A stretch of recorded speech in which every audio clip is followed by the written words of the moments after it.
I'd always been drawn to old houses. Their uneven floors, the way the wood seemed to breathe with age, the faint scent of dust and time soaked into every beam. So when I moved to Salem, Massachusetts for a new software developer job in February 2020, the century-old townhouse I rented felt perfect. I was 26, fresh out of a long relationship, craving solitude and the illusion of a clean start, though part of me already feared how quiet it would be when the sun went down. The house had charm, but it also had an emptiness that pressed on you. It creaked inside like something remembering. Most nights I stayed up late with the soft hum of my laptop filling the silence. From the moment I stepped in, I noticed the attic hatch in the upstairs hallway, a square of faded wood with a single bare bulb above it, long dead and disconnected. I told myself I'd check it out someday, but curiosity has a way of whispering louder when you're alone. While unpacking, I found an old trunk shoved against the wall, thick with cobwebs, the kind you can smell before you touch. It looked like it belonged in a museum. For a second I thought about using it for storage, then decided against it. The house already had enough shadows and corners that seemed to breathe when you weren't looking. I told myself that was just character.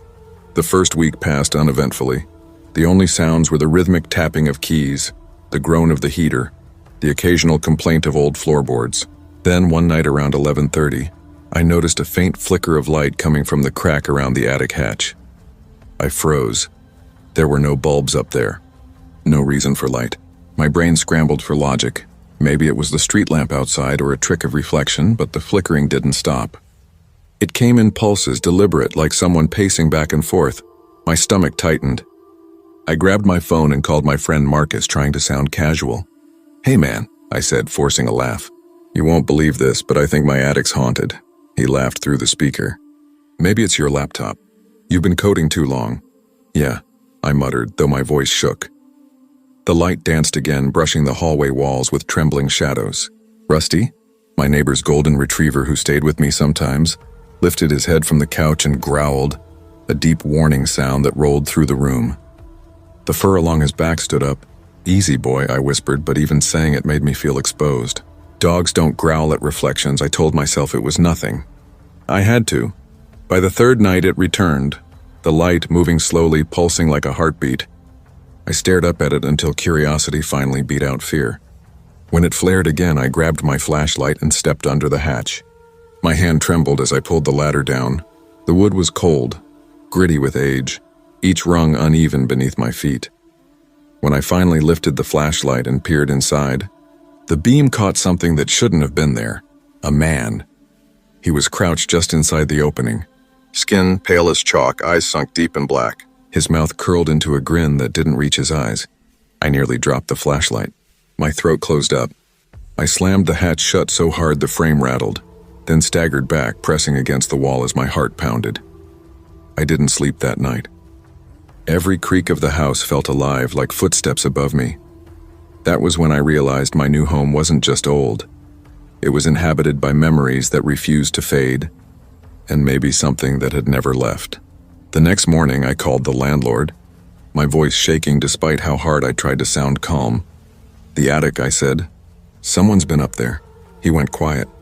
When he finally spoke, his tone was low, uneasy. "Yeah," he said. "That space has been sealed for years. There had been break-ins a long time ago," the landlord told me. "Some drifter never caught." That explained the old trunk, the dead bulb, the attic's eerie stillness. It had been locked years ago to keep trespassers out, but that didn't explain the feeling that I was never truly alone. I used to love solitude, but now it hummed with unease. Rusty began to growl whenever we passed the hallway, a low warning sound that vibrated in my bones. At first, I brushed it off as coincidence, but soon patterns emerged. Lights flickering without cause, faint footsteps above me when the house was still, floorboards groaning as though something shifted its weight up there. I bought a set of motion cameras and installed them in the hallway and living room, determined to prove it was all in my head. But one night, while reviewing the footage, I saw it. The light pulsing in that same rhythmic pattern, deliberate, steady. And in one frame, just before the flicker faded, a shadow appeared. Thin, hunched, crouched by the attic hatch. I rewound it, paused, zoomed in. There were no footprints, no signs of forced entry. Nothing tangible I could show the landlord. The figure didn't move to attack. It just watched, waiting. I tried to explain it away. Stress, fatigue, reflections. But then I'd feel the cold draft whisper down from the attic hatch, or see Rusty's fur bristle as if charged by unseen static. The hollow feeling in my chest told me logic wasn't enough. I started sleeping with the lights on. I even left my laptop open on the coffee table, its faint glow acting like a talisman against the dark. The house felt sentient, its silence heavy, its air listening. I wasn't just living inside it anymore. I'd become part of its breathing story. Weeks slipped by. Days spent at the office blurred into nights of quiet dread. Rusty came over often, curling up near the couch, his presence grounding me. But his growls, low, mournful, reminded me that something unseen shared our space. I avoided the attic completely, keeping it sealed. Still, I'd catch flickers out of the corner of my eye, or hear something subtle, a sigh, a shift, a whisper of weight moving in the beams above. One night, standing in the dim hallway, I whispered into the dark, "I see you. I know you're here. I'm not here to hurt you." Rusty sat beside me, ears alert. For the first time, he didn't growl. That silence felt like a response. I realized maybe this wasn't about fear. It was about acknowledgement. I started researching the house, local archives, old papers. Buried in brittle pages were short articles, break-ins, solitary tenants, a fire that never spread, accidents that weren't quite fatal. The townhouse had absorbed a century of quiet grief. Every occupant had left traces. The figure in the attic wasn't haunting me. It was part of the house's memory, so I adapted. I set up motion sensor lights, kept timers on lamps, moved my desk away from the hallway. Sometimes I'd light a candle or leave a lantern near the hatch. Small offerings of warmth. I never opened it, but I think that mattered. These little rituals steadied me, though unease still lingered like background noise. Rusty became my protector, sleeping at the base of the stairs, occasionally lifting his head at sounds I couldn't hear. Whatever dwelled above never grew hostile, it simply was. The house had its own rhythm, one I learned to live in sync with. By late spring, I had stopped flinching at the flickers. The fear that once gripped me softened into understanding. The house wasn't evil. It was alive with memory. I could feel it breathing through every creak, humming through the air like the echo of old lives refusing to vanish. I worked, coded, photographed, and existed alongside it, no longer fighting for dominance. Coexistence felt like a quiet pact between the living and the remembered. Every shadow, every flicker, became a reminder. Solitude isn't emptiness, it's communion with everything that came before. True courage, I learned, isn't about banishing what frightens you. It's about learning to live with it, to respect it, to find peace in the company of what refuses to leave.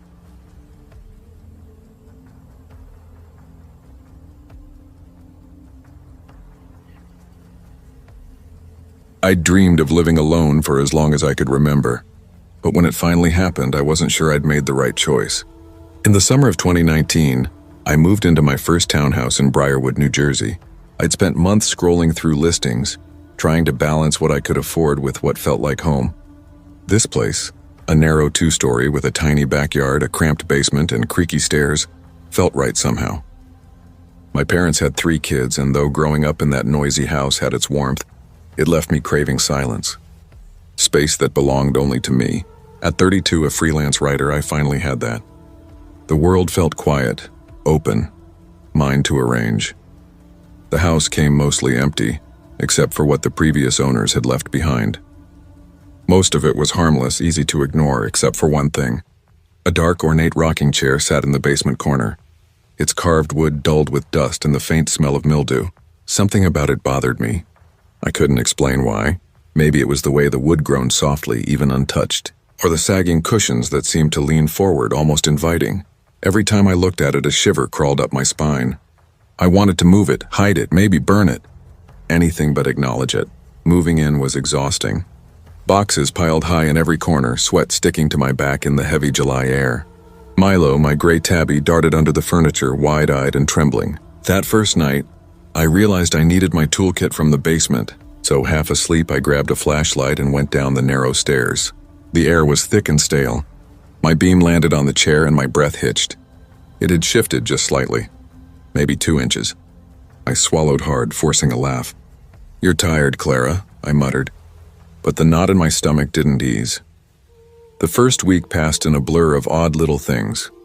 A pen missing, a book out of place, doors I swore I'd locked left slightly ajar, the floorboards groaned at strange hours, rhythms out of sync with the settling house. Milo began hissing at empty corners, fur bristling, eyes locked on nothing I could see.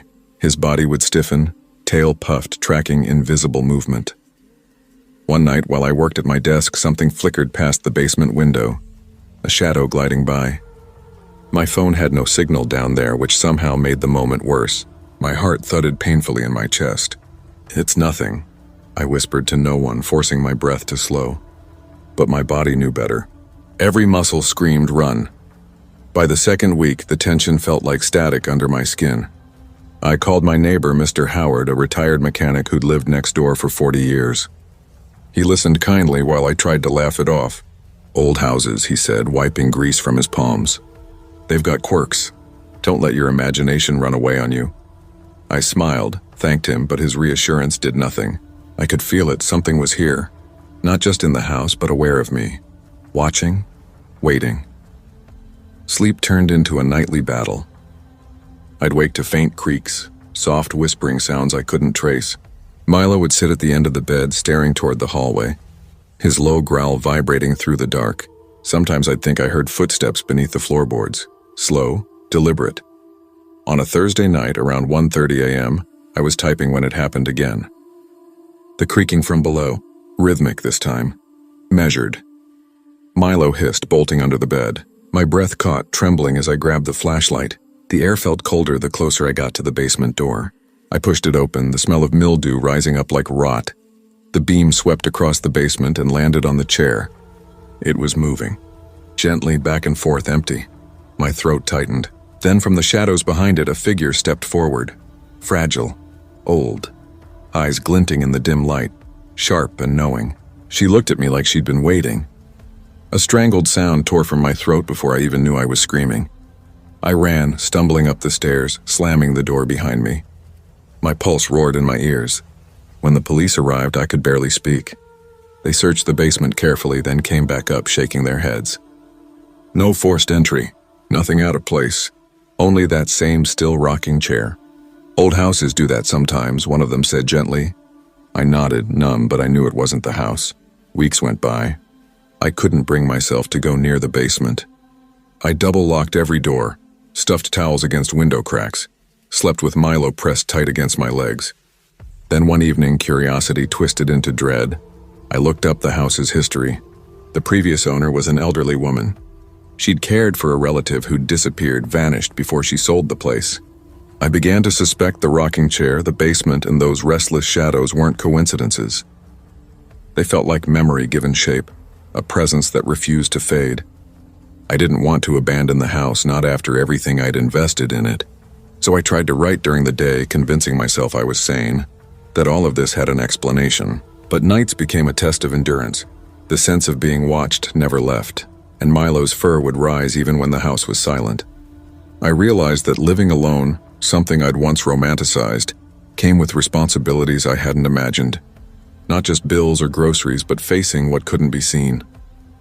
One evening, I sat on the couch with Milo curled in my lap, staring at the closed basement door. "You and I whispered, "we're going to survive this, okay?" His purr rumbled softly, steady against my palm. I almost believed he understood more than I did. By mid-August, I had built a fragile routine. Daytime felt safe. Nights did not. I began little rituals, leaving lights on, locking doors twice, keeping a radio playing faintly in the basement to prove I had control. But control, I learned, was an illusion. That Friday, the house felt heavier. The air carried that thick electric stillness that comes before something happens. I heard the creaks again, soft this time, as if the house itself were testing me. I tried to ignore them, muttering, "It's just settling." Then Milo hissed, a sharp guttural sound, every muscle tense. My stomach twisted. I stood, heart hammering, and walked to the basement. The chair sat in its usual place. But behind it, the faintest shimmer, an outline, the suggestion of someone sitting there. I couldn't make out a face, only the weight of her stare. "I'm not afraid," I said, my voice trembling. The words felt hollow the second they left me. She didn't move, didn't speak, just watched. I fled, slamming the door, my body shaking uncontrollably. That night I barely slept. Every sound became magnified. The wind tapping at the window, the pipes sighing through the walls, Milo's cautious footsteps circling my bed. The next morning, I searched for logic. I combed through online archives, local records, anything about the house. The previous owner, a man named Mr. Benson, had lived here with an elderly relative. Neighbors said she'd vanished quietly one winter. No police reports, no investigation, just a story that slipped into rumor. I began to understand that my fear wasn't only of a ghost or a haunted house. It was about what remained, how grief, attachment, and memory refused to leave when life moves on. I told myself I was exhausted, overworked, hallucinating patterns in the dark. But instinct doesn't lie. Milo refused to go near the basement door. He'd growl low whenever I passed it. Something had imprinted itself here, and on me. By September, routine dulled into uneasy acceptance. I ignored the basement entirely, leaving it sealed off. I told myself the dark could have it. Sleep returned, though my dreams were full of movement. The rocking chair swaying, those sharp eyes glinting in the black. Milo adjusted, always keeping close, ears flicking toward sounds I couldn't hear. One afternoon I invited Sophie over, another writer, chatty and curious. She glanced at the triple locks and motion sensors, raising an eyebrow. "Paranoid much?" she teased. I laughed too loud, clutching my coffee. "You wouldn't understand," I said quietly. Truth was, I didn't either. That night the house spoke again. Creaks rising from below. This time I whispered into the silence, "I see you." Nothing answered. Milo hissed once, then settled beside me. Somehow that felt like progress. A week later I decided to end it, to face whatever lived down there. My flashlight trembled as I descended. Dust swirled like fog in the beam, settling over the old chair. It didn't move. The air was icy, heavy with stillness. I pulled another chair forward and sat across from it. "I know you're here," I whispered. "I don't want to hurt you. I just want to live." My breath clouded in front of me. She didn't appear, but I felt her more vividly than ever. A pressure in the air, a gaze that brushed against my skin. For once, fear softened into something else. Recognition. By the end of 2019, I'd made peace with the house. I never saw the old woman again, but I respected her presence, her boundaries. I repaired the walls, painted over cracks, filled the space with light and warmth. Milo followed me everywhere, my silent companion. I learned that living alone didn't mean having control. It meant coexistence. Some things in this world aren't ours to command. They linger in wood grain, in whispers in the air between breaths. That summer taught me that independence isn't solitude. It's learning to share space with what came before you. Some houses remember, some memories refuse to fade. And sometimes courage isn't about banishing fear. It's about letting it sit beside you, quiet and acknowledged, as life moves on around it.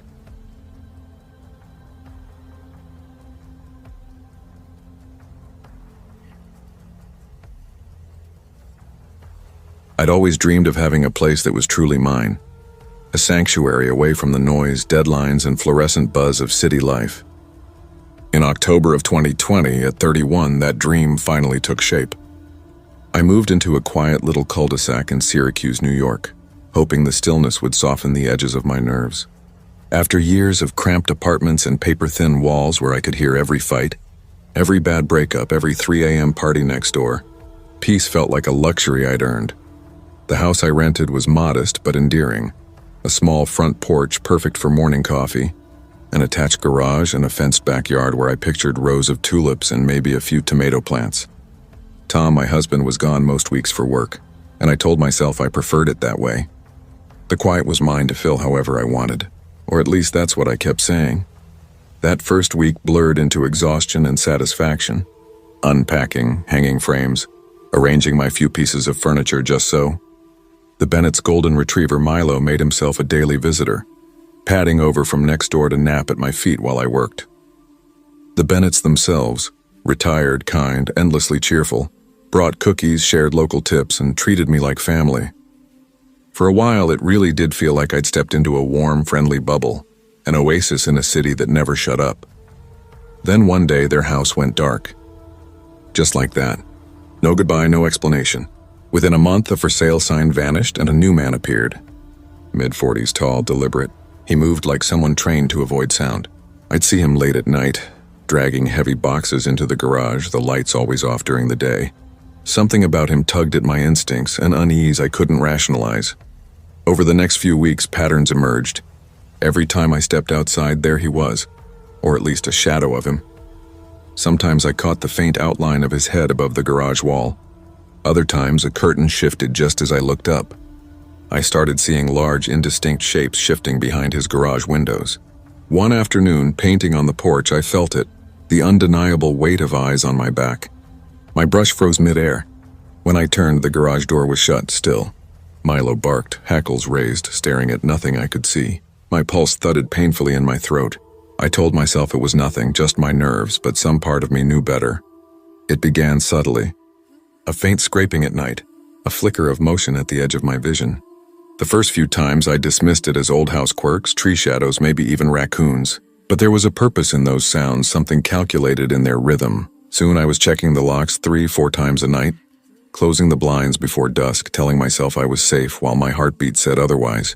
The peaceful cul-de-sac had turned into a stage, and I was certain someone was watching. After nearly a month of this, I broke. I called Jean, my closest friend 2 blocks away. "Can you come over tonight?" I asked, trying to sound casual. "I just need another pair of eyes." When she arrived, we sat by the window for hours, peering through the slats, waiting. The man never showed himself fully, but I could feel him, his precision, his patience. Jean whispered, "You sure he's not just—" "No," I cut in. "He's watching." She didn't argue after that. Then came the storm. A heavy, relentless rain that seemed to swallow the street. Around 1:45 a.m., I woke to deep, rhythmic thuds echoing from the garage next door. My breath caught. Pressing my ear to the glass, I could hear objects shifting, metal against concrete. But there were no lights. Just rain-smeared shadows, jerking and merging like restless spirits. My hand hovered over my phone. What could I say to the police? My neighbor moves boxes in the dark? It sounded insane. Instead, I called Jean again, whispering, "Something's happening next door. Please come." She was there in 10 minutes, soaked, clutching a flashlight. Together we crossed the slick pavement, every raindrop amplifying our fear. The garage door was cracked open, moving faintly with the wind. "Hello?" Jean called, her voice trembling just enough to betray her. No answer. The air smelled of wet wood and something metallic. We pushed the door open. Darkness closed around us. The flashlight beam trembled across neat stacks of boxes, ordinary at first glance until we saw the markings. Numbers, symbols, some carved, some painted, all unfamiliar. The air felt heavier the longer we stood there. Jean whispered, What the hell is this?" Before I could answer, Milo appeared in the doorway, barking fiercely, his fur standing straight. He stared into the far corner, growling at something neither of us could see. "This isn't normal," Jean muttered, her voice taut, eyes darting toward the far wall. We stood frozen for several minutes, listening to the faint scraping that seemed to come from somewhere deeper in the garage. The sound had an oddly rhythmic quality, like something being dragged or adjusted just beyond reach. But when we finally gathered the nerve to search, there was no one, only stacked boxes, the whisper of rain, and our own breathing echoing back at us. By morning, the van parked outside was gone, and the man, whoever he was, had vanished as quietly as he'd appeared. He'd never introduced himself, never explained, never even acknowledged us.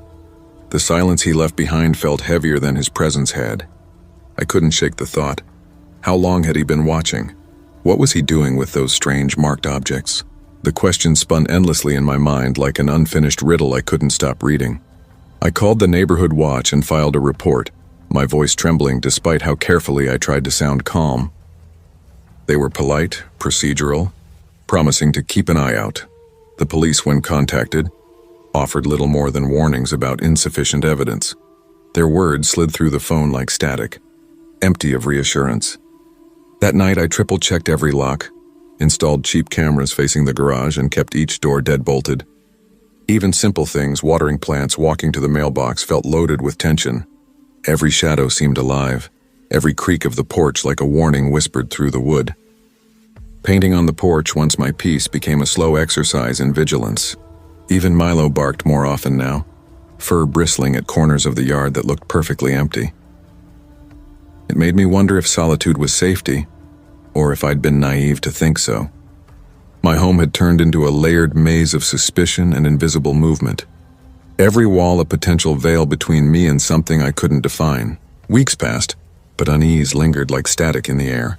The cameras captured only fragments, slivers of motion, blurs that vanished before I could focus.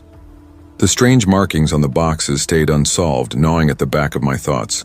Then came the smaller signs. Stones out of place near the fence. Bent branches I hadn't noticed before. Footprints, barely impressions, too narrow for a man, too wide for Milo. The cul-de-sac, once my haven, had begun to feel like a stage.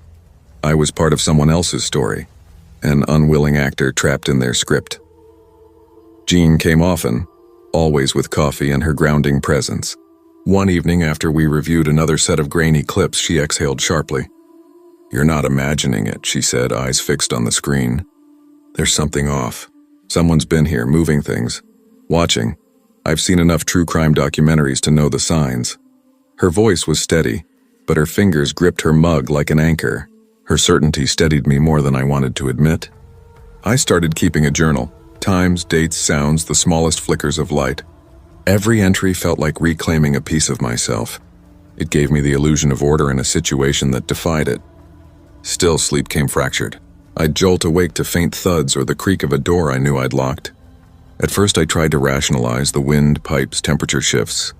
But when Milo's low growl joined the silence, the excuses dissolved. Whatever this was, it wasn't just physical, it was psychological.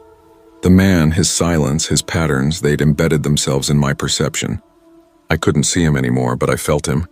In the corners of my mind, in the space between each breath, he lingered. I added more precautions.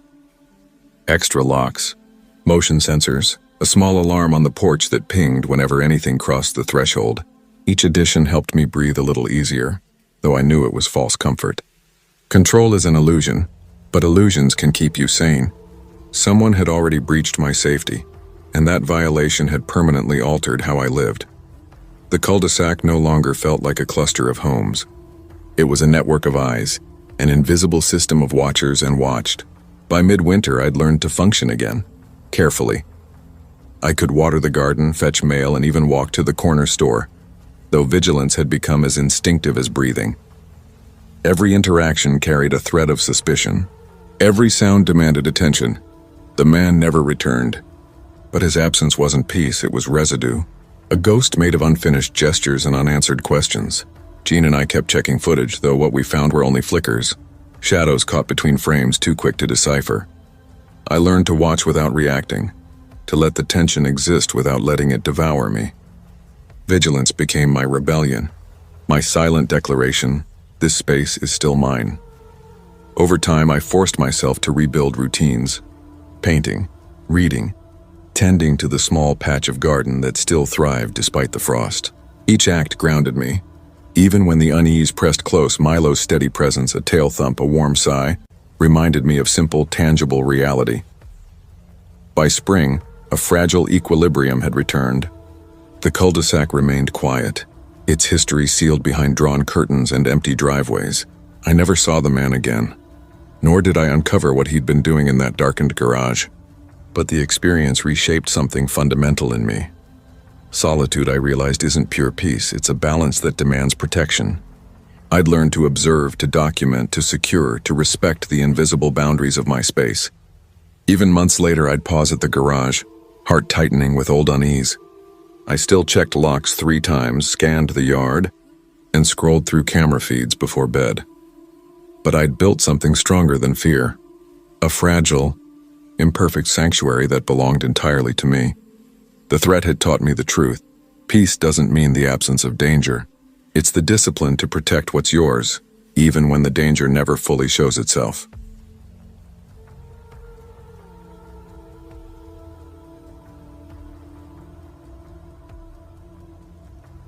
I never imagined inheriting a house could feel like walking straight into someone else's memory, but that's exactly what it felt like.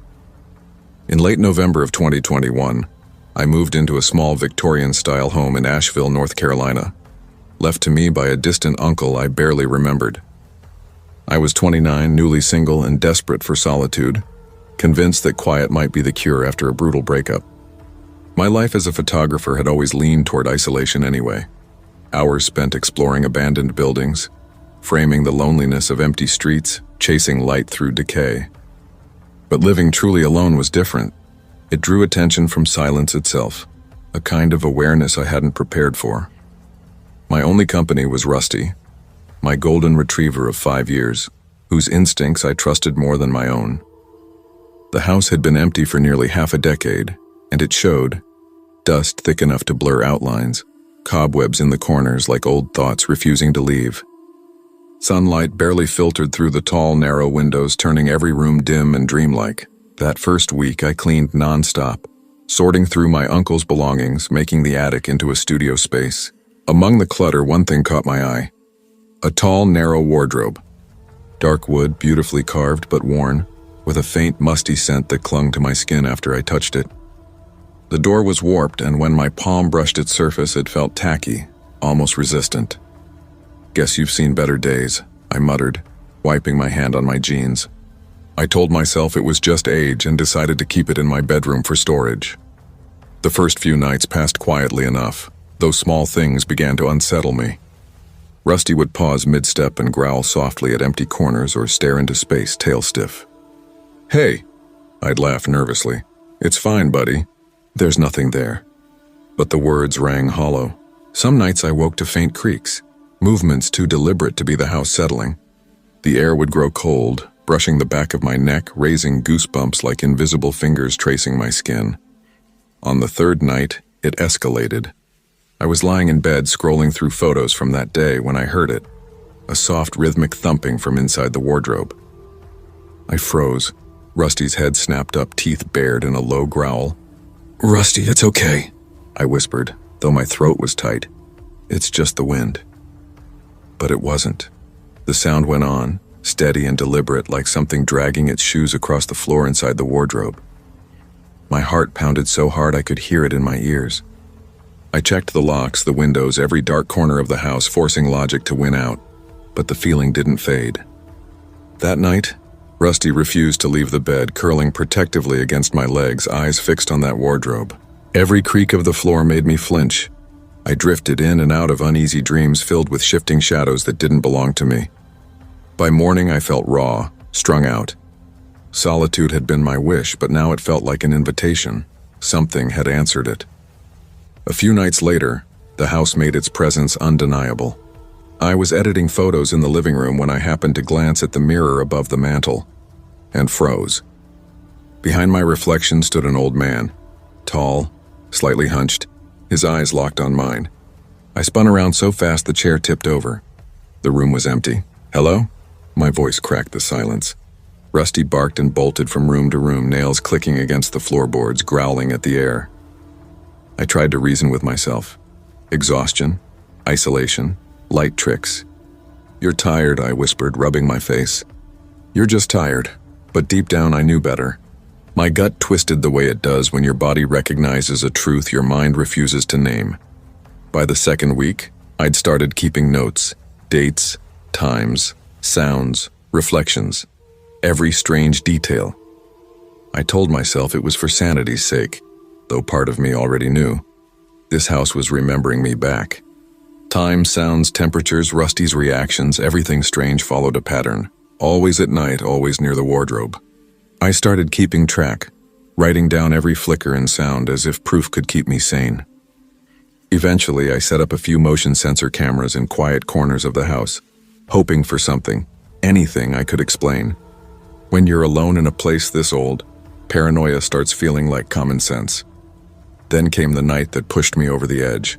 It was raining hard, the kind of storm that swallows sound. The roof rattled, windows pulsed with the wind. I woke to a slow creaking from the bedroom. My chest tightened. The wardrobe door was slightly ajar. Every instinct screamed run, but instead I reached for my flashlight. "Rusty, stay," I whispered, though he was already growling, his body taut.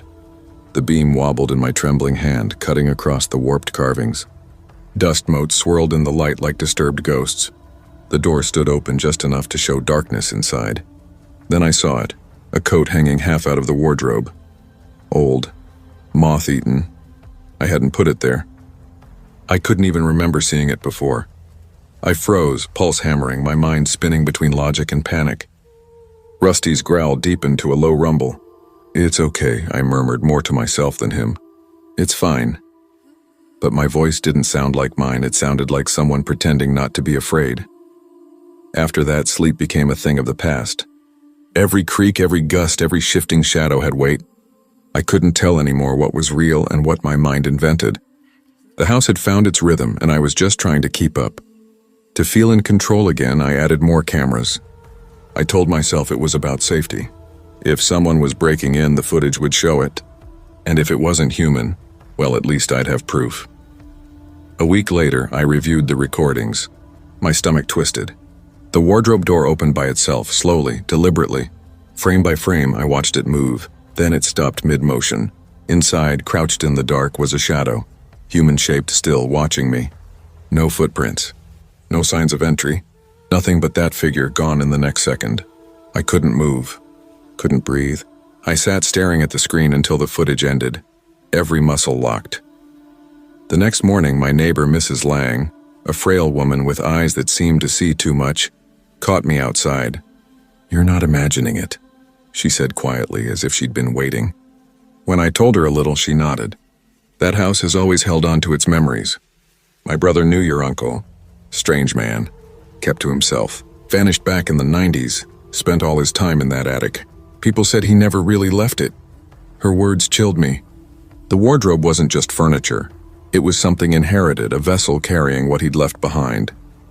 Nights turned into negotiations between fear and necessity. I avoided the wardrobe, locked every door, and kept Rusty close. He became my sentry, growling at corners I couldn't bear to look at.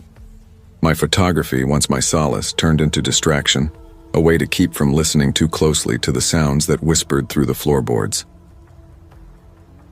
Weeks passed. I began to experiment, desperate to make peace. I'd leave the wardrobe door cracked open, keep a small lamp glowing beside it, even speak into the dark. "I see you," I whispered one night, breath trembling. "I know you're here. I'm not trying to harm you." Rusty lifted his head, then settled again. The house creaked, gentler this time, like it was listening. For the first time, I didn't feel hunted, I felt acknowledged. By late December, I'd found a fragile rhythm. Rusty was calmer, and the wardrobe had become almost familiar, a quiet presence rather than a threat. My photography took on new meaning. The camera became a bridge between what I could see and what I couldn't. I never saw the figure again, but I felt it. Its quiet awareness hovering just beyond perception. The house taught me something I hadn't expected. Solitude isn't about being alone. It's about learning to live with everything that lingers. Grief, memory, even ghosts. The wardrobe stood silent now. Its carvings softened by touch, its musty scent woven into the air I breathed. I no longer feared it. I respected it. Living alone wasn't the peace I thought it would be. It was deeper, stranger, an uneasy coexistence with whatever remains after life ends. But I survived, and survival brought clarity. Fear fades when you stop fighting the past. Some things stay because they must. You learn to live with them side by side in the same quiet house, listening to the rain.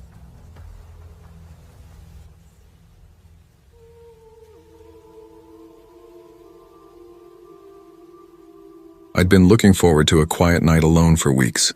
My roommates were all gone, off visiting family for the holidays, and for once I had our little apartment at 19 Hawthorne Street completely to myself. No chatter, no footsteps, no slamming doors. Just silence. Peaceful, ordinary silence. The rain came down hard, hammering against the windows as I stepped inside, soaked to the bone, grocery bags clutched in trembling hands. My shoes squeaked on the hardwood. Usually I loved that sound.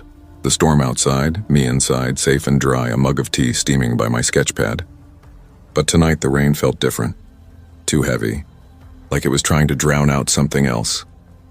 The air in the apartment carried a strange emptiness, a stale quiet that made me aware of every breath I took. No faint hum of my roommate's playlist, no smell of burnt toast or perfume. Even Milo, my little tabby, seemed uneasy. He circled the living room in tight, nervous loops, his tail puffed out, pawing at the door to the spare bedroom. "What's the matter, buddy?" I asked softly, setting the grocery bags down. "You miss everyone too?" He just meowed, a short, uncertain sound, and kept staring at that door. It was open a crack, the sliver of darkness behind it seeming to absorb the warm lamplight. I frowned. I could have sworn I'd closed it this morning. Maybe I'd forgotten. I told myself I was being silly, locked the main door behind me, and started unpacking groceries. Still, something about the apartment felt wrong, like the air was slightly off temperature, or like someone had just walked through before me. I filled the kettle, the soft hiss of water filling the quiet. That's when I heard it. A faint cough, muffled, from the direction of the spare room. I froze. For a heartbeat. I couldn't tell if it was real or imagined. The kind of trick your brain plays when you're already on edge. "Hello?" I called out, voice barely steady. "Is someone there?" Silence. The only sound was the kettle beginning to hum. I turned slowly toward my phone on the kitchen counter, too far away to grab without crossing the open space. My pulse thudded hard in my chest. Only I had the keys tonight. "Milo," I whispered, but he had vanished behind the couch. Grabbing the flashlight from the drawer, I inched toward the spare room. The closer I got, the more a damp, unpleasant odor seeped into the hallway. Wet clothes, old takeout, and beneath it, a faint metallic tang, like rust or blood. My hand trembled as I reached for the doorknob. The door creaked open. Inside, the spare mattress was pushed against the wall, a tangle of blankets, half-eaten food wrappers, and crumpled water bottles strewn across the floor. My stomach dropped. Someone had been living here. Then I saw them, photographs scattered near the wall. My breath caught. They were pictures of me on the couch, me cooking in the kitchen, me asleep in bed. "Oh God," I whispered, stumbling backward. My throat tightened as I slammed the door shut and bolted for the living room. My hands shook so badly I nearly dropped my phone as I dialed 911. When the sirens finally cut through the storm outside, it felt like oxygen flooding back into my lungs. The officers moved through the apartment with calm efficiency, their radios crackling softly as they examined each room. One of them, a tall man with tired eyes, turned to me. "Ma'am, it looks like someone's been entering while you were out, staying in that spare room." I nodded numbly. "For how long?" He didn't answer. After they left, I walked through the apartment again, every detail sharper now. A single muddy footprint near the bathroom door. Dust disturbed along the hallway baseboard. Tiny scratches etched into the wood beside the closet. Clues I'd never seen or never wanted to. The realization that someone had been living in my home, moving around quietly while I slept, made my heart slam in my ears. That night I didn't even try to sleep. Every shadow stretched too far. Every creak of the floorboards made me flinch. I checked and rechecked the locks, slid the deadbolts tight, peered through the peephole before daring to enter a room. Milo wouldn't leave my side, tail low, his ears flicking toward sounds I couldn't hear. Even the rain, once comforting, had turned sinister.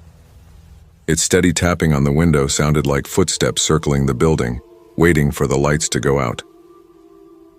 By morning I felt hollow, as if fear had drained every bit of warmth from me. The apartment was still mine, but it didn't feel like home anymore. I called my landlord again the next morning, trying to keep my voice steady. "You're absolutely sure no one else has a key? Maintenance, contractors, anyone?" He sighed on the other end. "I've checked the records, Emily. Every copy's been accounted for. No one's entered without notice." I wanted to believe him. I really did. But as I hung up, that familiar unease began to spread again, like a shadow creeping along the edge of my thoughts. It didn't matter what anyone said. The knowledge that someone had once slipped into my life so easily had changed everything. In the weeks that followed, I stopped waiting for reassurance. I started building my own kind of safety. I bought extra locks, motion sensors, and a small network of cameras, one aimed at the front door, another covering the hallway, 2 more outside. The installation noises, the clicking, the drilling, were oddly therapeutic. Each sound felt like reclaiming ground I'd lost. Still, none of it could erase the memory of that night. The smell in the spare room, the sound of that cough, the photographs. Now every evening had a ritual. I checked each lock before bed, tested the deadbolts, kept a flashlight within reach on my nightstand. I slept lightly, half awake to the world's smallest noises. The dripping faucet, the hum of the heater, the pipes shifting with the cold. Sometimes I caught myself holding my breath, waiting for silence to break. Friends noticed the change. They meant well, showing up with takeout, soft hugs, and gentle reminders that I wasn't alone. "You're safe now," they'd say. "Don't let this consume you." But fear doesn't vanish just because someone tells you to stop feeling it. It lingers, subtle and patient. It hides in the tiny jumps at sudden sounds, in the reflex to glance over your shoulder, in the way your hand hesitates on a doorknob. I realized that fear doesn't fade, it evolves. So I adapted. I left lights on in rooms I wasn't using. I created a checklist: doors, windows, blinds, balcony latch, hallway camera light on. Each item ticked off was a small victory, a shield. Months passed. Slowly, life started to regain shape. Work, art classes, my sketchbook, all became small reminders of normalcy. Yet I never let my guard drop. Visitors commented on how cautious I'd become, half amused, half sympathetic. But I didn't care. I wasn't paranoid. I was prepared. Every unfamiliar hallway I walked down, every door I checked twice, every time I peeked through a window before opening it, I reminded myself, caution isn't fear. It's awareness. Milo stayed by my side through it all. His ears flicked at sounds I might have ignored before. Sometimes I'd catch him staring into a corner or tracking movement I couldn't see, and though it sent a chill down my spine, it also reminded me I wasn't alone. I started journaling, pages and pages of tiny notes. Every noise, every uneasy moment, every shadow that felt wrong. The act of writing gave the fear somewhere to go. It didn't disappear, but it stopped ruling me. Even now, on stormy nights when thunder rattles the windows or when I come home late from the cafe, the echo of that first night returns. That subtle, irrational certainty that someone might still be here watching. I know the intruder is gone, but the truth remains carved deep beneath everything else. Independence carries risk. The places we think of as safe can betray us. Safety itself is fragile, something you build, protect, and defend every day. So I take precautions. I trust my instincts. I never dismiss the quiet moments when danger might slip in unnoticed. Living alone isn't just about freedom, it's about responsibility. It's about staying alert in a world that changes while you're looking the other way. Because true independence, I've learned, isn't peaceful. It's practiced. It's the steady balance of courage and vigilance. And sometimes it's knowing that relax doesn't mean forget. It means breathing deeply, scanning once more, and trusting that awareness is the closest thing to safety any of us ever really have.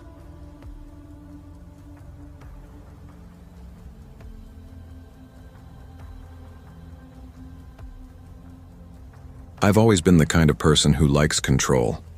16 years on this planet, and I thought I had things figured out. Schoolwork, guitar practice, even keeping my little brother Eli in line whenever mom and dad went out. But control is an illusion. I learned that the hard way the night everything changed. It was a cold November evening in 2025. My parents had flown to Seattle for a last-minute business trip, leaving me home alone at 408 Elmwood Drive. Eli was spending the night at our aunt's, which should have meant easy peace and quiet. Normally, I'd hole up in my room, surrounded by posters, guitar in hand, playing until my fingertips throbbed. But tonight, the air felt wrong. Maybe it was the wind rattling the window panes, or the way the old radiator groaned like it was alive. Or maybe it was just that uneasy awareness that comes when you realize how quiet a house really is when no one else is home. I was tuning my guitar when the landline rang. The sound made me jump. It was too loud, too sudden. The number on the screen was unfamiliar, probably a wrong number. I picked up anyway. "Hello?" My voice echoed strangely in the empty apartment. Nothing, just heavy breathing, slow, labored, too deliberate to be static. I frowned. "Who is this?" My voice wavered more than I wanted it to. Silence. Then the line went dead. I hung up, shaking my head. Probably a prank. Or some telemarketer with a broken mic. I told myself to brush it off. Went back to plucking strings. A few minutes later, the phone rang again. This time, My hand hovered before I picked up. "Hello?" A whisper hissed through the receiver, barely audible. "I see you. I'm in the kitchen." My stomach twisted. "This isn't funny," I said, standing up fast. My heart hammered as I stepped into the kitchen, empty. The knives glinted harmlessly in their block. The refrigerator hummed. The overhead light flickered once, then steadied. The phone rang again from the living room. I snatched it up, breath shaky.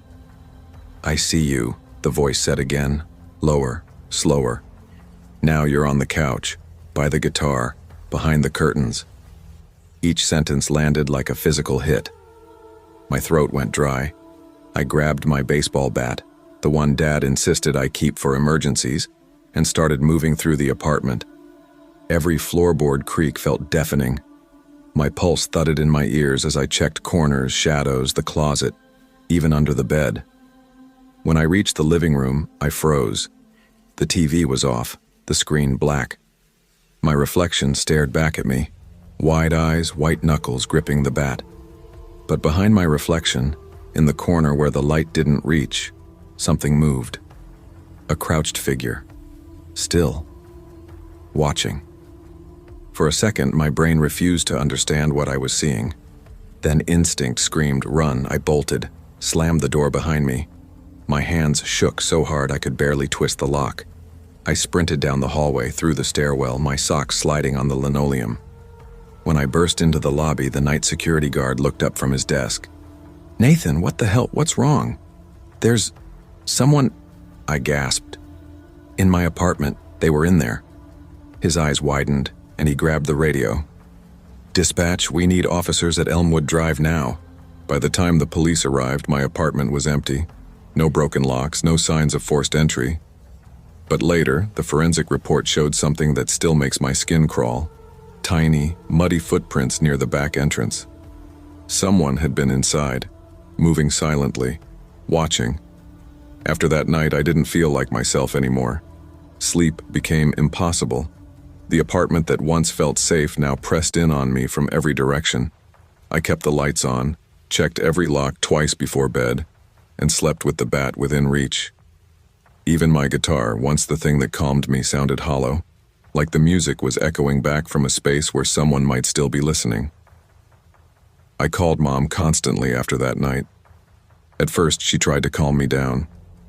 "Nathan, you're overthinking," she'd say, voice soft but distant over the phone.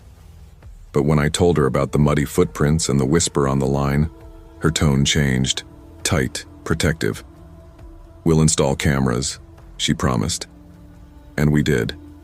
Motion sensor cameras in the living room, hallway, and kitchen. Watching the playback was worse than I expected. At first, nothing, just still rooms, the hum of appliances, shifting light. But then, every few hours, something subtle. Shadows moving without cause, curtains trembling slightly when no draft should have been there. It wasn't enough to prove anything, but just enough to feed my fear. The paranoia started bleeding into my everyday life. At school, every noise made me flinch.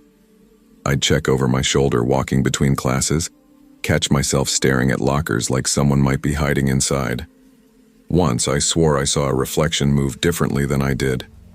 "Dude, calm down," my best friend Alex said one afternoon, slamming his locker shut. "It's just an apartment. You're safe." He didn't understand. Safety's relative. You can have 4 walls and a lock and still not feel protected. I'd learned that too well. Scout, our golden retriever, became my anchor. He was always alert now, his growl low and warning whenever something felt off. I started trusting him more than my own senses. Some nights I'd trail behind him, flashlight in hand, as he sniffed along the windows or paused near the back door. Each time, the light beam cut across the same, silent rooms. Nothing. But I couldn't shake the feeling that someone, or something, was still there, just outside the frame. Then, around 2 a.m. one night, the phone rang again. The sound jolted me so hard I nearly dropped it. My hand trembled as I lifted the receiver. "I know you're awake," the whisper came, breath scraping against the line. I see you. My blood went cold. I didn't respond. I just hung up, and this time I left the phone off the hook. From that moment on, I stopped answering altogether. My world shrank to two constants: the cameras and Scout. Weeks crawled by. I tried to reclaim normal life, homework, guitar practice, the rhythm of school days. But the apartment kept its grip on me. I couldn't bring myself to open the back door anymore, even rearranged furniture to block the sight lines from the hallway. Every creak became a message. Every flicker of shadow meant someone might be there. I told myself it wasn't paranoia. It was survival. Because someone had been here. Someone who moved quietly enough to erase their presence but not their intent. One night I stayed up late, reviewing every second of camera footage. My eyes burned, the hum of the computer filling the silence. Hours passed. Nothing. Then, around 3:14 a.m., I saw it. A shadow shifted across the hallway wall, too fluid, too distinct to be a glitch. It moved against the light, like a shape blocking something unseen. Then gone. My stomach turned over. I called the police again, voice shaking. They came, looked at the footage, and left me with the same lines as before.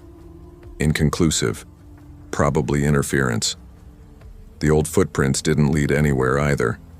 But I knew what I'd seen. Someone had been in my home. Watching. Waiting.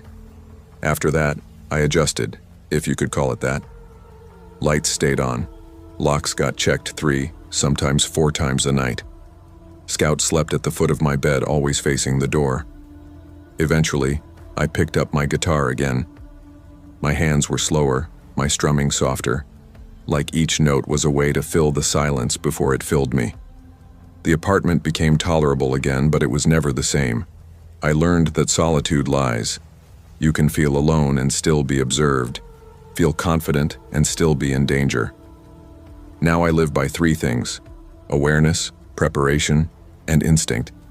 I still flinch when the phone rings, still double-check the dark corners before turning out a light.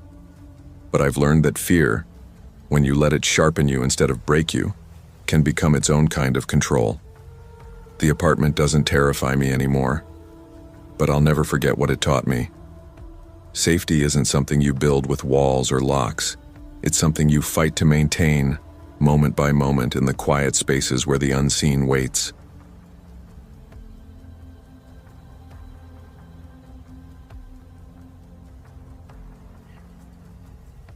I'd always been the kind of person who craved peace but dreaded complete isolation. Growing up with 3 siblings meant noise was constant, TVs blaring, arguments over bathrooms, footsteps pounding down the hallway.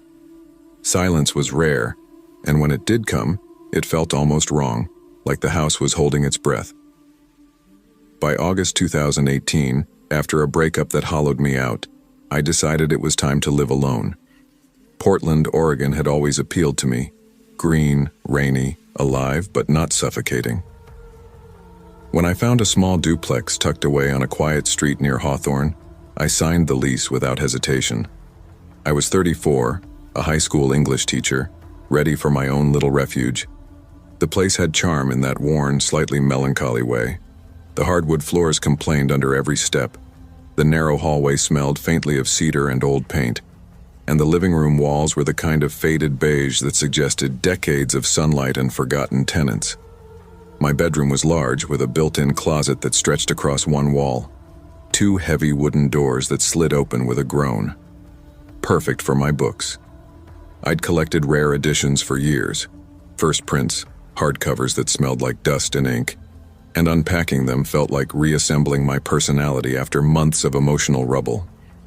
Whiskers, my sleek black cat, was less enthusiastic. She slinked along the baseboards, tail twitching, occasionally hissing at corners that were perfectly empty. "Relax, drama queen," I murmured one night as she bolted under the bed.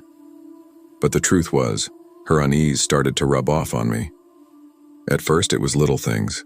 Shirts in the closet slightly misplaced, hangers turned the wrong way. Whiskers avoided that side of the room altogether, fur puffing when she passed the sliding doors.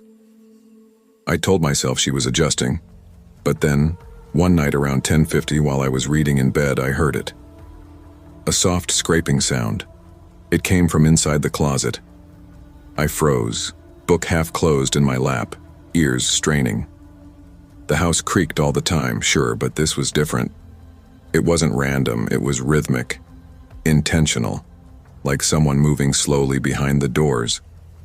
A nervous laugh escaped me.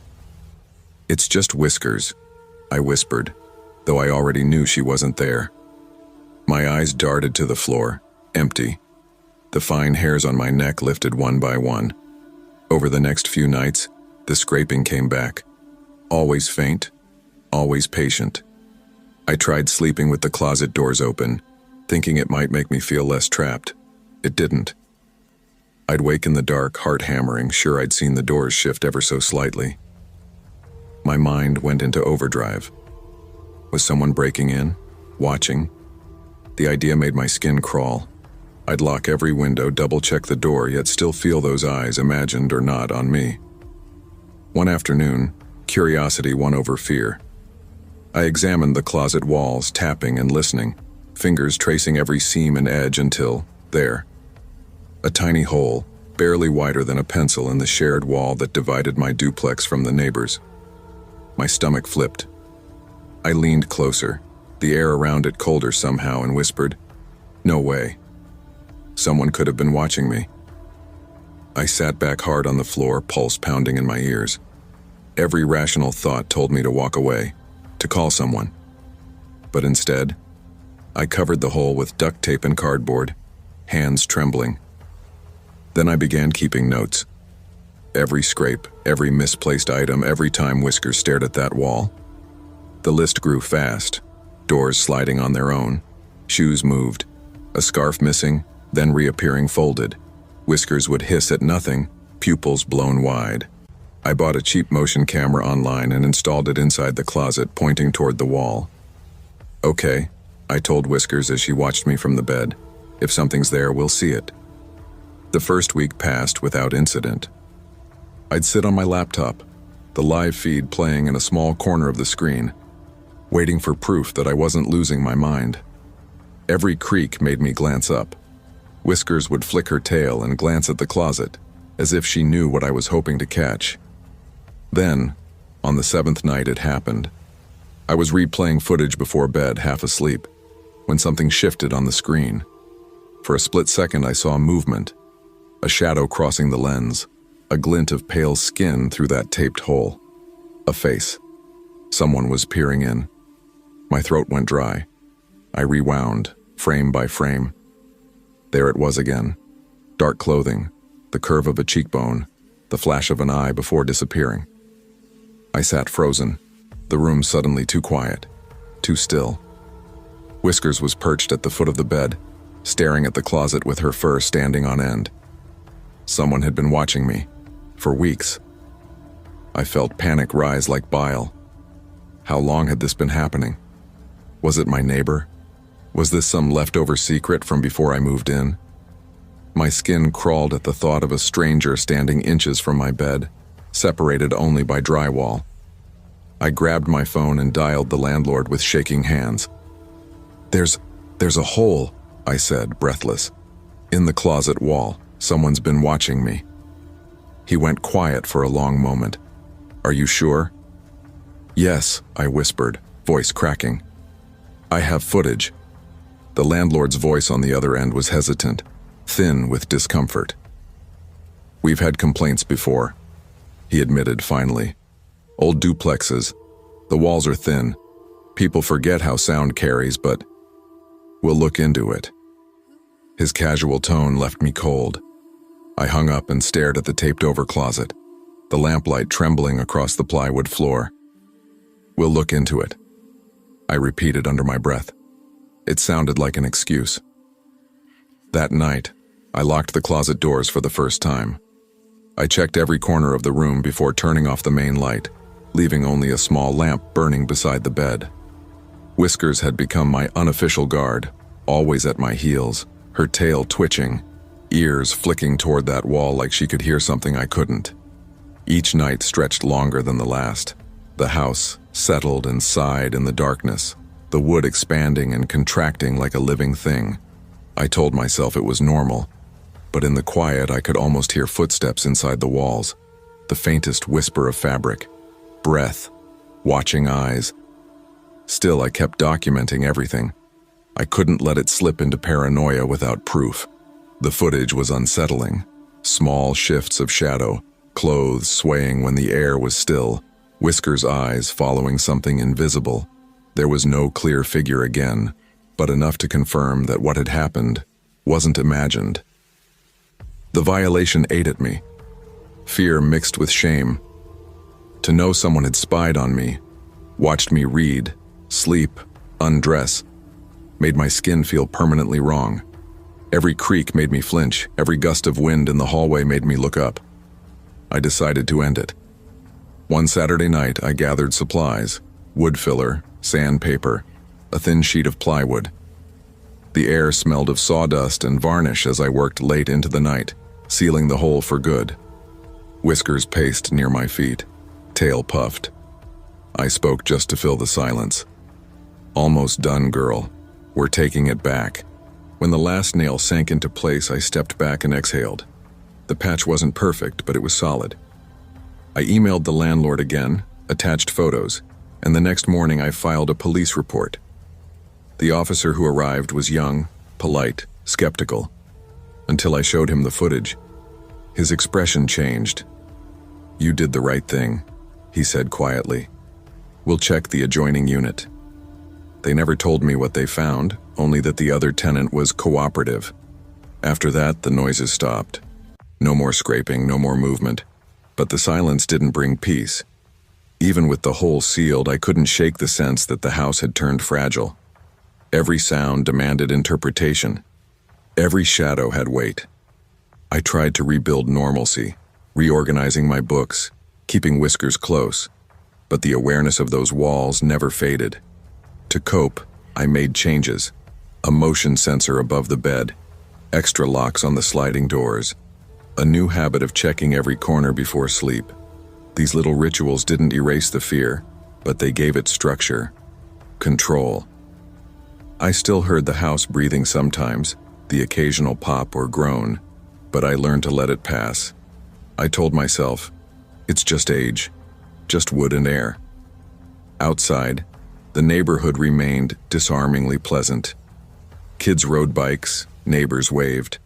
The man next door, white hair, cardigan, soft voice, always smiled when we crossed paths. He seemed harmless, fragile even. I never confronted him. Maybe I didn't want the confirmation. The police had done their part. Legally, it was over. Psychologically, it wasn't. The residue lingered in small ways, a startle at sudden noises, a reflex to glance over my shoulder. At school, I buried myself in work. Lesson plans, grading papers, after-hours tutoring. Anything to fill the mental space that the duplex once dominated. At home, I forced normal routines, tea before bed, soft music, reading by lamplight while Whiskers purred against my leg. Still, something in me had changed. Privacy no longer felt like a given, it felt earned, precarious. I'd learned that walls weren't barriers, just thin membranes that could be pierced with intent. Weeks passed, then months. Slowly, life found a rhythm again. Whiskers stopped pacing as much. Her fur no longer bristled at the closet. I'd lock the doors each night with a quiet click that brought me comfort. The sound had become part of the ritual, like whispering a spell for safety. Even when peace returned, it carried an edge. The memory of that watching presence lingered like a scent in the walls, something you stop noticing until a certain shift in the air brings it back. It wasn't just fear anymore. It was awareness. Isolation wasn't the freedom I once thought it was. It came with responsibility, knowing how to protect it. By the end of the year, the duplex finally felt like mine again. The books were alphabetized, the walls freshly painted, and Whiskers slept soundly at the foot of my bed. But the lesson stayed sharp beneath the calm. Solitude is fragile. Privacy, even more so. Now, when I turn off the lights each night, I listen for a moment, not for scraping, but for stillness. The faint hum of quiet feels like both comfort and warning. I understand now that true independence isn't just living alone, it's maintaining boundaries, preparing for the unexpected, and accepting that even the safest spaces can harbor unseen eyes. The duplex remains my sanctuary, but I never forget what it taught me. Peace and danger share the same walls.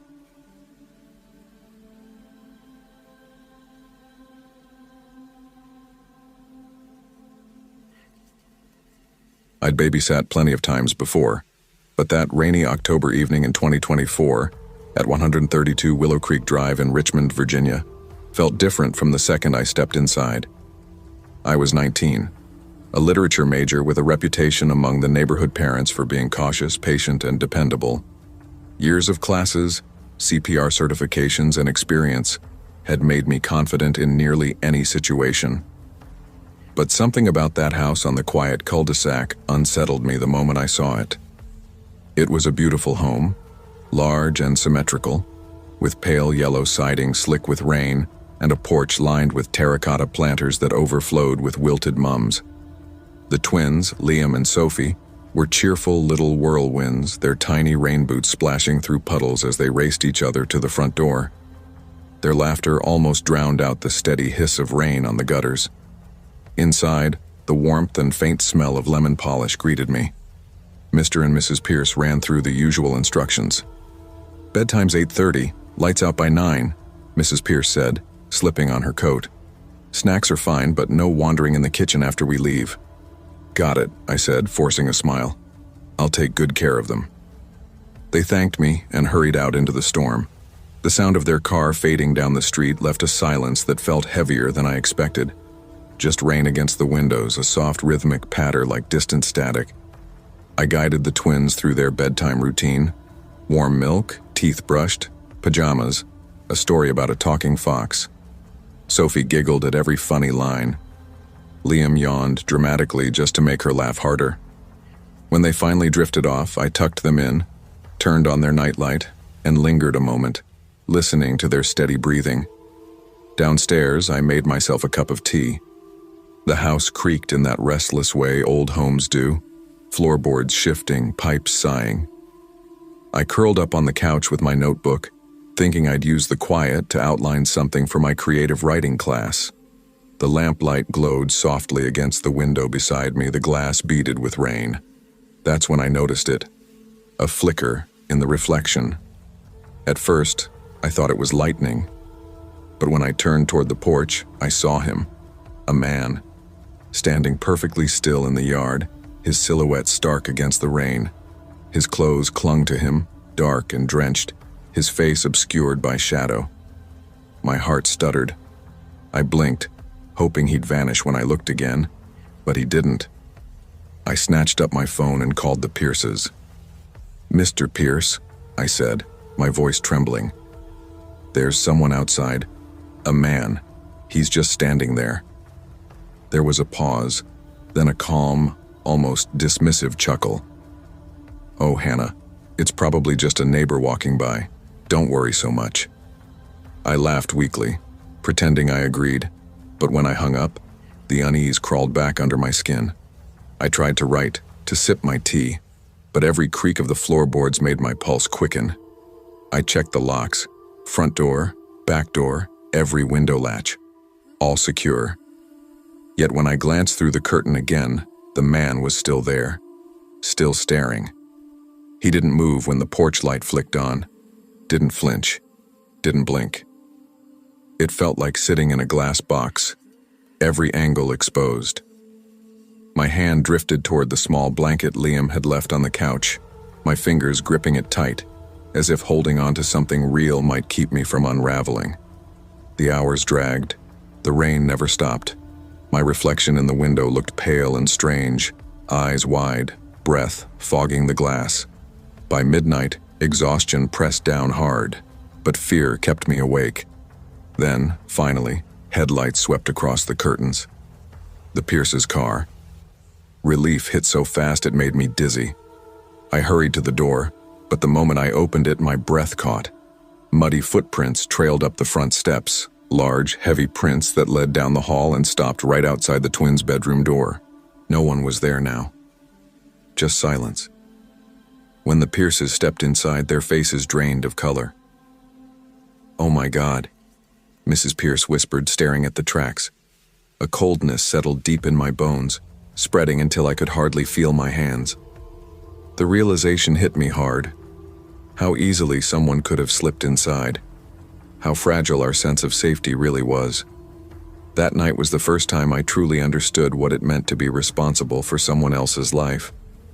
By morning, sunlight streamed through the damp windows, glinting off puddles in the driveway.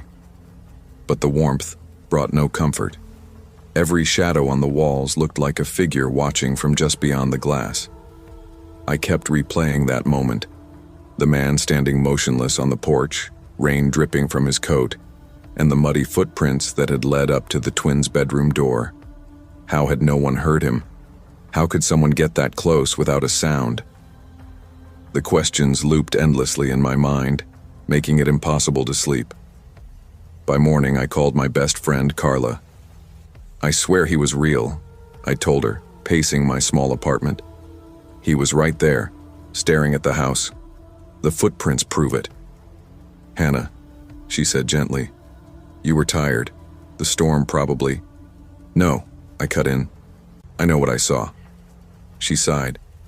"Okay, I believe you. Just try not to spiral, all right?" But I already had. Babysitting had always been simple. Games, snacks, stories, responsibility I could handle. But that night showed me how easily safety could shatter. Vigilance couldn't be optional anymore. Later that week, I signed up for a self-defense class. I practiced until the movements felt instinctive, blocking, escaping, striking. My pepper spray stayed clipped to my bag. I'd imagine scenarios, forcing myself to react faster each time. I wasn't just doing it for me. I kept seeing Liam and Sophie's small faces, trusting me to keep them safe. The Pierces decided to take extra precautions too. I helped them walk the property, testing every latch and lock, writing down which windows stuck and which doors needed reinforcement. They installed alarms that screamed at the slightest entry and motion sensors that lit the yard in sharp white beams. It helped, but only a little. The hum of the refrigerator, the whisper of the HVAC, even the creak of the stairs made me flinch. My mind replayed that night on loop, imagining the rain, the reflection in the glass, the motionless figure watching from the dark. When I babysat for other families, I caught myself scanning corners, checking curtains, tracing my escape routes with my eyes. Carla teased me once. "You've turned into a secret agent." "Maybe," I said, only half joking, "but at least I'll see danger coming." It was exhausting, but empowering too. I started to realize that vigilance wasn't paranoia. It was preparation. A few weeks later, I returned to 132 Willow Creek Drive. The Pierces had cameras now, front yard, hallway, even one aimed at the back porch. I watched the monitors like a lifeline. At first I felt ridiculous, glancing up every few minutes, but the memory of that night still sat heavy in me. The rain, the figure, the footprints. The twins were their usual wild selves, laughing, bickering, asking for extra bedtime stories. I smiled and played along, but my body stayed tense. Every shadow that crossed the window sent my eyes flicking toward the screen, ready to make sure it was just a tree branch or a stray cat. My fear had hardened into something useful, a constant quiet alertness I didn't want to lose. That night, after the twins fell asleep, I sat on the couch reading under the lamplight. The rain had stopped. Outside, the yard glowed faintly from the security lights. I watched the monitors between paragraphs, half expecting to see him there again, still and waiting. The sense of being watched never entirely left. It lingered like a shadow in my peripheral vision. Months later, I began sharing my story with other babysitters, girls younger than me, sitting in folding chairs at the community center, wide-eyed and silent. "Trust your instincts," I told them. "If something feels wrong, it probably is. Always check your exits. Keep your phone close. Don't assume safety just because it looks quiet outside." They nodded, the same dawning awareness I'd felt that night crossing their faces. I started adding mental exercises to calm my own nerves, slow breathing, counting heartbeats, rehearsing responses instead of fears. I learned the difference between vigilance and panic. Now I never go to a job without my flashlight, whistle, and pepper spray. I double-check doors, I map exits, I know where every light switch and phone charger is before the parents even leave. My fear had become a skill, something I could teach, refine, rely on. Even now, long after that October night, whenever I walk past a window or catch a shadow shifting in the yard, I feel that familiar twinge deep in my stomach. I remind myself, danger doesn't always announce itself. It can be silent, patient, waiting. That night at 132 Willow Creek Drive changed me forever. It taught me to respect that instinctive shiver, to understand that awareness isn't weakness, it's strength. Vigilance isn't fear, it's responsibility. I still babysit, confident but alert. I guard boundaries, protect the ones who trust me, and keep my senses sharp. The memory of the still man in the rain never left me, but it stopped haunting me. It became a reminder. Protection isn't about paranoia. It's about readiness. Safety lives in awareness, preparation, and courage. Even in the calmest neighborhoods, danger can wait quietly outside the glass. And I've learned, responsibility means acting before it knocks, not after.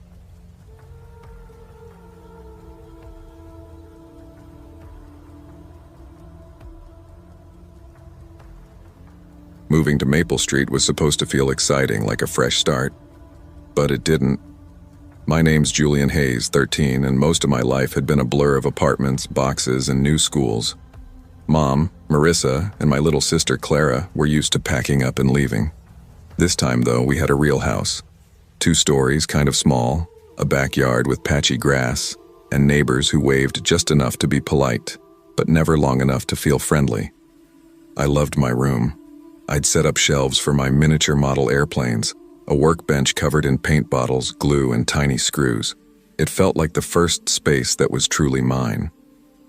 Mom was thrilled about the move, though her hospital night shifts meant Claire and I spent most evenings alone. She'd always try to make things feel normal. Dinner ready in the fridge, sticky notes reminding us to lock the doors, feed Scout, finish homework. Clara, 8 and fearless, mostly stuck to cartoons or digging in the backyard. I noticed more than she did. The way the blinds in the house across the street tilted slightly open, how a shadow sometimes passed behind them, the heavy silence that lingered on that side of the block. They never waved, never spoke. It didn't sit right with me. A few weeks in, Mom had a 12-hour shift. My first real night alone. I sat at my workbench, brush in hand, painting a wingtip on a model Spitfire. The smell of glue hung in the air. Then I heard it. Tap, tap, tap. A faint, deliberate sound at the back window. My stomach tightened. I told myself it was just rain or a branch. But it kept going. Slow. Rhythmic. I stood, edging toward the blinds, careful not to make noise. When I peeked through, my throat went dry. A figure stood motionless by the neighbor's driveway, tall and dark, features hidden. Just a silhouette. But I knew it was staring at our house. Scout started a low growl, fur bristling, ears flat. "It's okay, Scout," I whispered, voice shaking. "Stay calm." The tapping stopped, but then I smelled something faint and wrong. Smoke. I turned toward the side yard. A gray wisp curled past the fence. My pulse spiked. I grabbed my phone. No signal, no dial tone. Panic hit all at once. Scout barked sharply, jerking at the leash as I clipped it on. I ran outside. The air was sharp and acrid. Flames licked up the corner of the neighbor's garage, crackling through wood. My stomach flipped. "Clara," I yelled. "Outside now." She appeared at the back door, eyes wide, clutching her stuffed rabbit. The firefighters arrived fast, but those few minutes stretched forever. Water hissed, Smoke billowed, and orange light danced across the wet asphalt. Later, they said it wasn't an accident. Arson. Some kind of property feud on the street. I'd overheard the adults whispering about it before, but never thought it was real. Mom came home at dawn, uniform still smelling like antiseptic and exhaustion. She hugged Clara tight, then pulled me in too, holding us both as if she could squeeze the fear out of us. I wanted to cry, but didn't. I just knelt beside Scout, petting him while the damp grass soaked through my jeans. The air still smelled like burnt wood. The street looked quiet again, calm, ordinary. But deep down, I knew Maple Street would never feel normal again.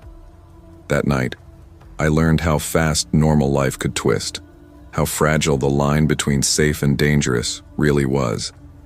Afterward, nothing felt the same. I started double-checking every lock, peering through blinds whenever a shadow moved, listening for footsteps that weren't there. Mom told me to breathe, to focus on my model planes and not let the fear get to me. But I saw it, the tightness around her eyes, the forced calm in her voice. "It's over, Jules," she'd say softly, kissing my hair before her shift. "We're safe now." But I didn't believe it. Not completely. My hands trembled whenever the wind brushed the trees or the garage next door let out one of its slow, hollow creaks. Scout refused to go near the fence anymore. He'd growl low and deep whenever he caught movement in the corner of the yard. I started keeping a journal. Every sound, every strange smell, every flicker of movement. I wrote it all down. The tapping, the smoke, the silhouettes. It gave me a sense of control, like I could trap the fear on paper instead of letting it crawl under my skin. Clara didn't understand.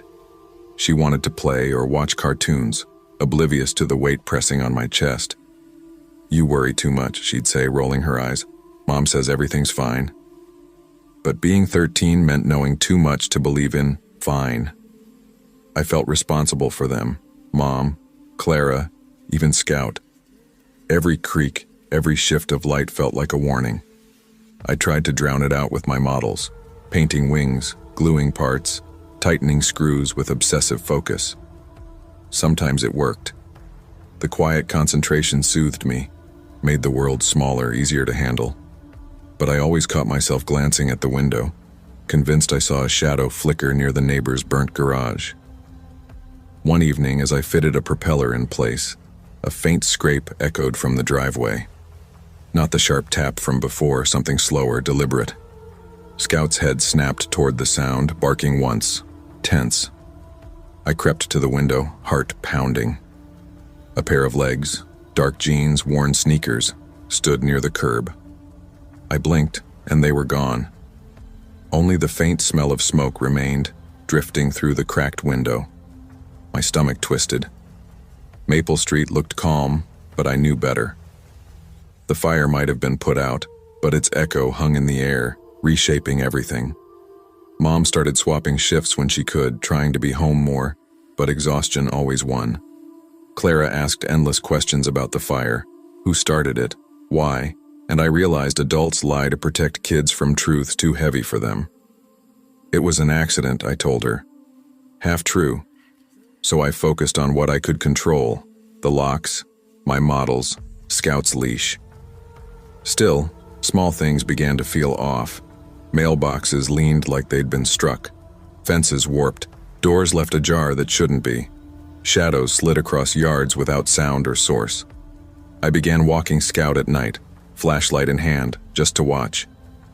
Sometimes I'd see shapes moving in the neighbors' yards, vague, slow, and I'd freeze, my pulse roaring in my ears. I never approached. I'd learned what curiosity can cost.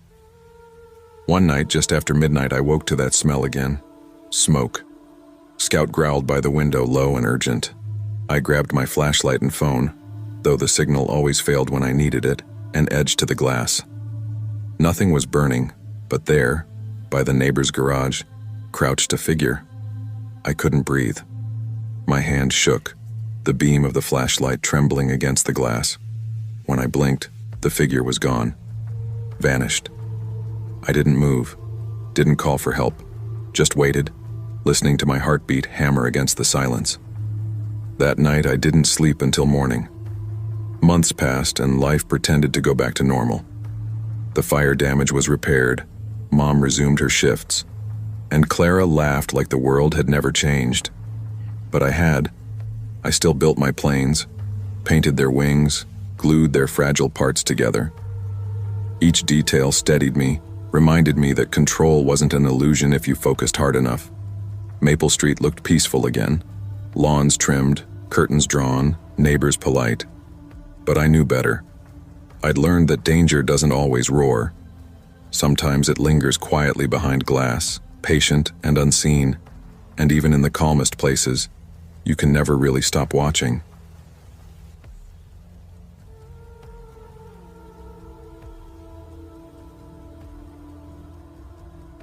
I had always dreamed of having a place to call my own.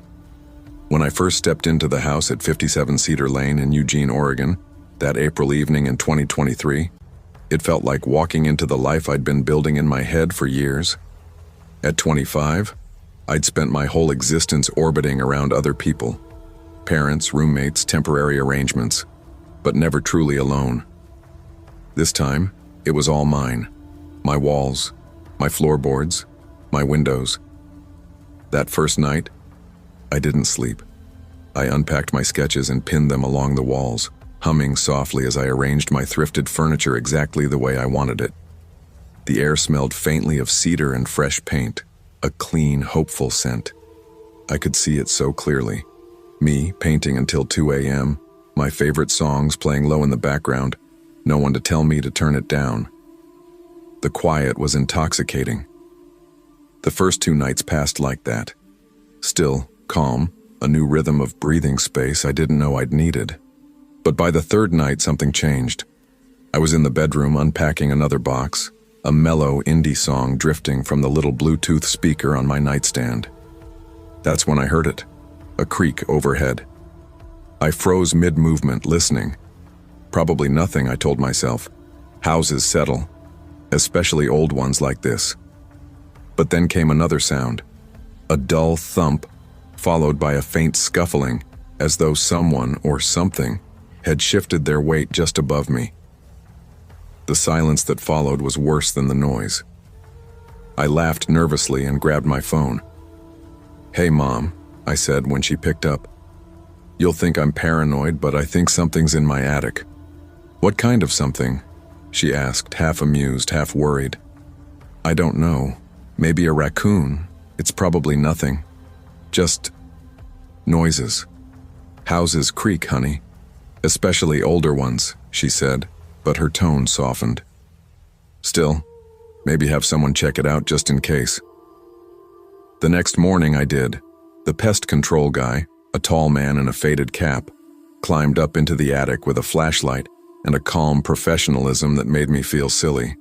After 20 minutes of scraping, shifting, and muffled thuds, he came back down, brushing dust off his shirt. "Clean as a whistle," he said. "No droppings, no nests, no critters." I forced a smile. "So, nothing?" "Nothing at all," he said, tipping his hat. "Maybe just the wood expanding." But as the door shut behind him, that answer didn't sit right. I'd heard those sounds. They weren't wood. That evening, I sat at the bottom of the attic ladder, flashlight in one hand, my old high school baseball bat in the other. The air smelled faintly of dust and insulation. My pulse thudded in my ears as I climbed, each rung creaking under my feet. When I finally pushed open the hatch, a gust of stale air hit me. The space stretched out before me in long shadows. I swept the beam of light across rafters and storage boxes, my throat dry. Then I saw it. A section of wall paneling near the far corner that looked wrong, warped, as if it had been moved recently. I swallowed hard and edged closer. "Hello?" My voice cracked. No answer. The panel shifted slightly under my palm. I hesitated, then pushed. It scraped aside with a soft groan, revealing a narrow, hollow space just large enough for a person to crouch in. Inside, there were crumpled blankets, food wrappers, an old backpack, and a worn journal lying open as if someone had just set it down. My stomach twisted. Someone had been living here. A sound came from the darkness, a low, raspy voice. "Who are you?" I froze. The flashlight trembled in my grip. From the shadows, a woman emerged. Her hair hung in tangled strands around her face, her eyes wild and shining. She stammered, her voice breaking. "I live here." I stumbled back, gripping the bat tighter. "You can't live here." My voice was shaky but louder than I felt. "What are you doing in my house?" She didn't answer right away.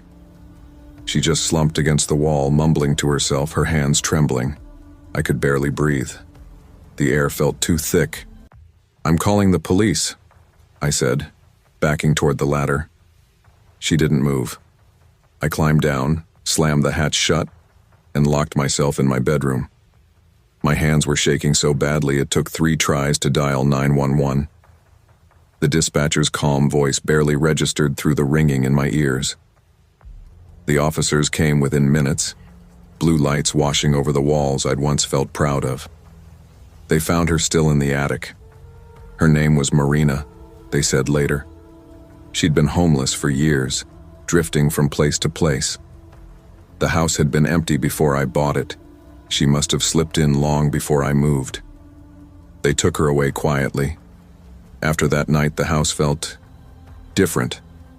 I installed new locks, reinforced the attic panel, and checked every door and window before bed. The silence that once felt comforting now felt like waiting. Every small sound made me pause, listening, bracing. I started keeping a journal, writing down everything that happened, trying to make sense of how quickly safety can turn into something fragile. I still loved the house in a way, but not with the same kind of love. It was no longer a dream. It was something real, something that had been shared with a stranger I'd never invited. Days passed, and I tried to reclaim the excitement I'd felt when I first moved in. But sometimes when I turned off the lights, I swore I could still hear a faint creak above me, like someone shifting their weight, trying not to be heard. I painted the walls soft gray, the kind of color that reflected light even on cloudy days. I rearranged the furniture until the rooms began to feel like mine again. My workspace sat by the window, where sunlight poured in each morning and warmed the wooden floorboards. I told myself the light would chase away whatever fear still lingered in the corners. But at night, that calm unraveled. Every creak in the floorboards, every shift in the old house's frame, made my muscles tense. I'd catch myself holding my breath, listening. Sometimes Scout, the neighbor's golden retriever who liked to wander into my yard, would growl low outside my window. That guttural sound would crawl right through me. I'd rise, check the locks again. Once, twice, sometimes 5 times before I could even think about sleep. Eventually, I called Detective Abrams, the officer who'd handled Marina's case. "It's unlikely she'll come back," he said gently. "She's been placed in temporary housing and connected with a social worker. You're safe now, I promise." I nodded, though he couldn't see me. "Yeah," I said. "Safe." But the word felt fragile. Every time I climbed the attic ladder for storage, my hands would tremble, my breath coming shallow and quick. The smell of old insulation hit me like a memory. Dust, dry wood, and something faintly metallic. My mind would conjure movement just out of sight. A shadow slipping behind the beams, a whisper brushing past my ear. One night, I decided enough was enough. I armed myself with a flashlight, my old baseball bat, and Milo, my orange tabby, who usually avoided the attic like it was cursed. He perched on my shoulder, purring faintly, tail flicking with nerves. The ladder creaked beneath us as I climbed. My heart thudded like it wanted out of my chest. I pushed open the reinforced panel. The air inside was still cool and dry. My flashlight beam swept across the rafters. Nothing. The blankets were gone. The wrappers, the backpack, all of it, gone. Only dust and cobwebs remained, strands glinting in the light like threads of silver. A laugh escaped me, shaky but real. "It's just you and me now, huh?" I whispered to Milo. He blinked, unconvinced. Yet even as I stood there, surrounded by silence, it didn't feel empty. The quiet had weight to it, a kind of watchfulness. That night I realized living alone wasn't just solitude. It was vigilance, a quiet kind of armor. I couldn't completely let my guard down, not after what I'd seen. The house had a history now, and so did I. It had been shared once, invaded, and that knowledge changed the way I existed in it. Weeks passed. I built routines that made me feel grounded again. Every evening I painted, often until 2 a.m, soft jazz humming low while the brush moved across canvas. Light pooled around me, lamps, candles, fairy lights, anything to push back the dark. I started keeping a log in a small black notebook.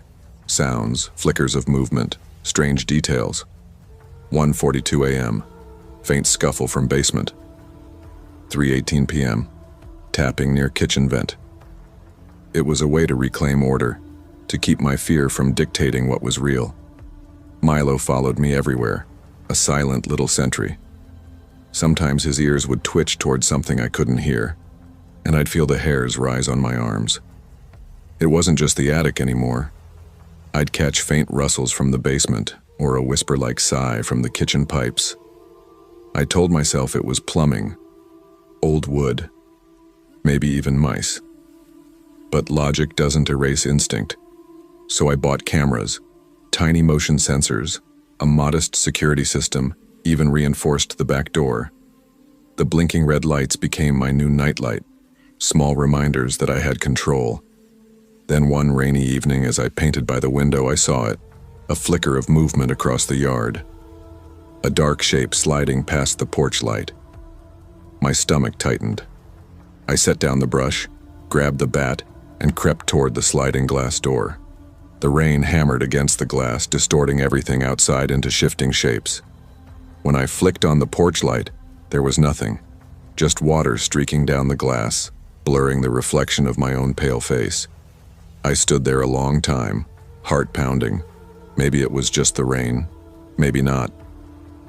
The next morning, I reinforced the door frame and checked every window latch twice. I tested the attic panel 3 times that day just to be sure.